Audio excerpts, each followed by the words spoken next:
Pandit Rambai, a great scholar of Sanskrit, felt that Hinduism was oppressive towards women and wrote a book about the miserable life of upper caste Hindu women. She founded a widows' home at Pune to provide shelter to widows who had been treated badly by their husbands' relatives. Stop. Here, women were trained so that they could support themselves economically. Next, needless to say all this more than alarmed the Orthodox. For instance, many Hindu nationalists felt that Hindu women were adopting Western ways and that this would corrupt Hindu culture and erode family values. Orthodox Muslims were also worried about the impact of this change. As you can see, by the end of the 19th century, women themselves were actively working for reform. They wrote books, edited magazines, founded schools and training centers, and set up women's association.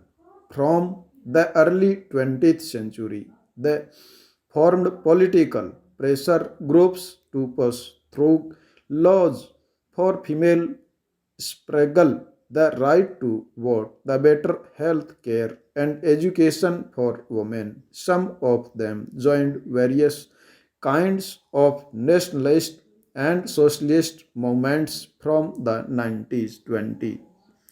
In the 20th century, leaders such as Jawaharlal Nehru and Subhash Chandra Bose lent their support to demands for greater equality and freedom for women. Nationalist leaders promised that there would be full suffrage for all men and women after independence. However, till then they asked women to concentrate to and the anti-British struggle.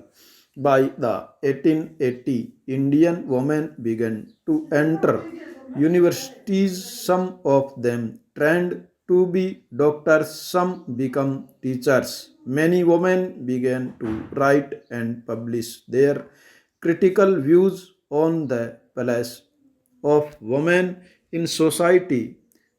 Tribat Sindhe, a woman educated at home at Pune, published a book, Comparisons Between Women and Men, criticizing the social difference between men and women. Many of the reforms felt that education for girls was necessary in order to improve the condition of women. Vidyasagar in Calcutta and many other reforms in Bombay set up school for girls. When the first school were opened in the mid 19th century, many people were afraid of them. They feared that school would take girls away from home, prevent them from doing their domestic duties. Moreover, girl and to travel through public place in order to reach school. Many people felt that this would have a corrupting influence on the they felt that girl should stay away from public space. Therefore, throughout the 19th century, most educated women were taught at home by liberal fathers or husbands. Sometimes women taught themselves. Do you remember? What do you read about Rajashbari Devi in our book Social and Political Life last year? She was one of those who secretly learned to read and write in the light of candle at night. In the latter part of the century, schools for girls were established by the Arya Samaj in Punjab and Jyoti Rao Phule in Maharashtra. In aristocratic Muslim households in North India, women learned to read the Quran in Arabic. They were taught by women who came home to teach. Some reforms, such Mumtaz Ali, represented viewers from the Quran to argue for women's education. The first Urdu novels began to be written from the late 19th century. Almost amongst other things, these were meant to encourage women to read about religion and domestic management in a language they could understand. From the early 20th century, Muslim women like the Begums of Bhopal played a notable role in promoting educating among women. They founded a primary school for girls at Aligarh. Another remarkable woman, Begum Rokia Saktawat Hosim, started schools for Muslim girls in Patna and Calcutta. She was a fearless critic of conservative ideas, arguing that religious leaders of every faith accorded an inferior place to women. Isn't a woman life as dear to her as your age?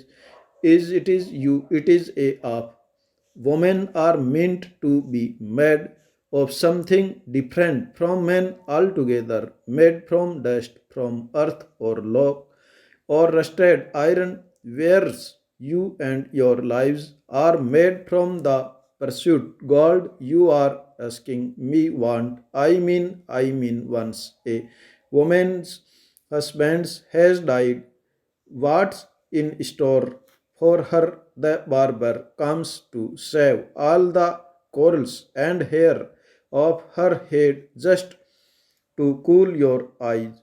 The she stood down out from going to wedding receptions and other auspicious occasions that married women go to. And why all these restrictions? Because her husband has died. She is unlucky. Ill fate is written on her forehead. Her face is not to be seen. It is a bad omen.